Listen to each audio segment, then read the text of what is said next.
নমস্কাৰ news now ষ্টুডিঅ'ত মই শ্ৰীমন্ত মাধৱ বৰুৱা চাওঁহক কি আছে আজি আমাৰ সংবাদ যোৰহাটবাসী তথা অসমবাসী ৰাইজলৈ সুখবৰ কলকাতাত অনুষ্ঠিত ভাৰত সাংস্কৃতিক উৎসৱ 2023 বৰ্ষত আন্তঃৰাষ্ট্ৰীয় পৰ্যায়ত অনুষ্ঠিত প্ৰতিযোগিতাত অসমৰ লোকনৃত্য বিহু প্ৰদৰ্শন কৰি নিম্ন শাখাত প্ৰথম স্থান লাভ কৰি যোৰহাট তথা অসমবাসীলৈ গৌৰৱ কঢ়িয়াই আনিলে নিমাতী বৰালি গাঁৱৰ নিবাসী উদিষ্ণা দাসে নিউজ নাওৰ এক বিশেষ প্ৰতিবেদন সৰ্বভাৰতীয় আন্তঃৰাষ্ট্ৰীয় পৰ্যায়ত 8 ডিচেম্বৰৰ পৰা 30 ডিচেম্বৰলৈকে কলকাতাত অনুষ্ঠিত হোৱা ভাৰত সাংস্কৃতিক উৎসৱত অসমৰ লোকনৃত্য বিহু প্ৰদৰ্শন কৰি নিম্ন শাখাত প্ৰথম স্থান লাভ কৰি বিজয়ৰ গৌৰৱ কঢ়িয়াই আনিলে যোৰহাটৰ নিমাতী বৰালি গাঁৱৰ নিবাসী উদিষ্ণা দাসে এনাজৰী আশিষ দত্ত সোঁৱৰণী সাংস্কৃতিক কেন্দ্ৰ বাঘমৰা বাহনা যোৰহাটৰ পৰা পৰিচালক তথা জিন্তু দত্তৰ তত্ত্বাৱধানত 9 গৰাকী শিল্পীয়ে অংশগ্ৰহণ কৰিছিল সত্ৰীয়া লোকগীত আৰু লোকনৃত্য প্ৰতিযোগিতাত উল্লেখযোগ্য যে উক্ত 9 গৰাকী শিল্পীয়ে এককভাৱে পুৰস্কাৰ লাভ কৰাৰ লগতে 9 গৰাকী শিল্পীয়ে দলীয়ভাৱে সত্ৰীয়া নৃত্যত পুৰস্কাৰ লাভ কৰে কলকাতাৰ বৰিশা হাইস্কুলত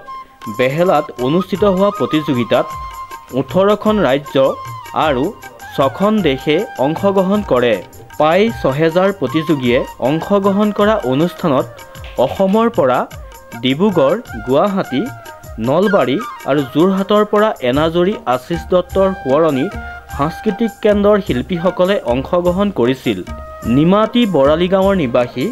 পিতৃ বিকাশ দাস আৰু মাতৃ সংগীতা দাসৰ কন্যা উদিষ্ণা দাসে বৰ্তমান 7ম শ্ৰেণীৰ ছাত্ৰী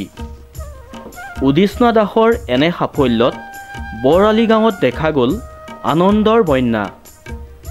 বৰালি গাঁওৰক্ষী বাহিনীৰ যুৱকবৃন্দ আৰু বৰালি গাঁৱৰ ৰাইজে উদিষ্ণাৰ ঘৰতে জনালে সম্বৰ্ধনা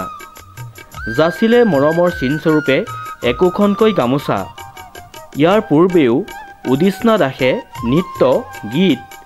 আৰু ক্ৰীড়া জগতত সন্মান বুটলিবলৈ সক্ষম হৈছে সেয়ে বৰালি গাঁৱৰ ৰাইজে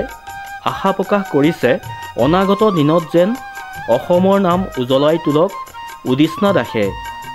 নমস্কাৰ মোৰ নাম শ্ৰী উদিষ্ণা দাস মই ক্লাছ 7ত পঢ়োঁ মই জিন্তু ছাৰৰ যোগেদি কলিকতাৰ প্ৰগ্ৰেমত বিহু নৃত্যত প্ৰথম পুৰস্কাৰ পাবলৈ সক্ষম হৈছিলোঁ আজি মোক যি উৎসাহ নমস্কাৰ এনাজৰী আশিষ দত্ত সোঁৱৰণী সাংস্কৃতিক কেন্দ্ৰৰ তত্ত্বাৱধানত আমি কলিকতাত অনুষ্ঠিত হোৱা সৰ্বভাৰতীয় যি প্ৰতিযোগিতা অনুষ্ঠিত কৰিছিলে ভাৰত সংস্কৃতি উৎসৱ তাত আমি অংশগ্ৰহণ কৰিছিলোঁ আৰু বাহনা বাঘমৰা ৰংদৈ ককিলা আমাৰ সকলো অঞ্চলৰে ছাত্ৰ ছাত্ৰী আমাৰ অনুষ্ঠানত জড়িত হৈ আছে তাৰে আমি 9জন প্ৰতিযোগীক আমি লৈ গৈছিলোঁ আৰু আমি সফলতাৰে তাৰ পৰা ঘূৰি আহিছোঁ আৰু আমাৰ সেই 9জন প্ৰতিযোগীয়ে একক শাখাত অংশগ্ৰহণ কৰিছিলে প্ৰত্যেকেই অনুষ্ঠানত পুৰস্কাৰ লাভ কৰিবলৈ সক্ষম হৈছে আৰু আটাইতকৈ আনন্দিত কথা যে আমাৰ সেই পুৰস্কাৰসমূহৰ ভিতৰত উদিষ্ণাই লোকনৃত্যত অংশগ্ৰহণ কৰি জুনিয়ৰ শাখাত প্ৰথম স্থান অধিকাৰ কৰিলে বিদ্যালয়ৰ লগতে আমাৰ অঞ্চলৰ যোৰহাটৰ বা অসমৰ যি গৌৰৱ কঢ়িয়ালে তাৰ কাৰণে আমি ধন্যবাদ জ্ঞাপন কৰিছোঁ আজি আমি উদিষ্ণাৰ ঘৰলৈ আহিছিলোঁ আৰু ভাল লাগিলে যে সকলোৱে ইমান সহযোগিতা আগবঢ়াইছে আমাৰ অনুষ্ঠানৰ তৰফৰ পৰা মই তেওঁক যথেষ্ট মই উৎসাহ জনাইছোঁ আৰু সদায় আহিছোঁ